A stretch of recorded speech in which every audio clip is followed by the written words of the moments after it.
Ayaw mo magkasakit? Eto sagot. Panoorin hanggang dulo para malaman. Eto ang top 5 na epekto ng grapes sa ating katawan. Sisimulan na natin ngayon. Number 1, heart health. May resveratrol ang grapes, tulong sa puso at blood pressure. Number 2, rich in antioxidants. Puno ng vitamin C at antioxidants ang grapes, panlaban sa sakit at stress. Number 3, hydration boost, 80% water ang grapes. Perfect pang hydrate at pampafresh ngayong tag-init. Number 4, good for digestion, may fiber ang grapes. Goodbye constipation, hello smooth chan.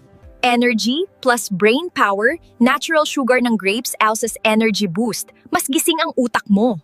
5. Energy alos brain power. Natural sugar ng grapes ayon sa energy boost. Mas gising ang utak mo. Yan. Ang top 5 na tulong ng grapes sa katawan. Kaya kumain ka nito.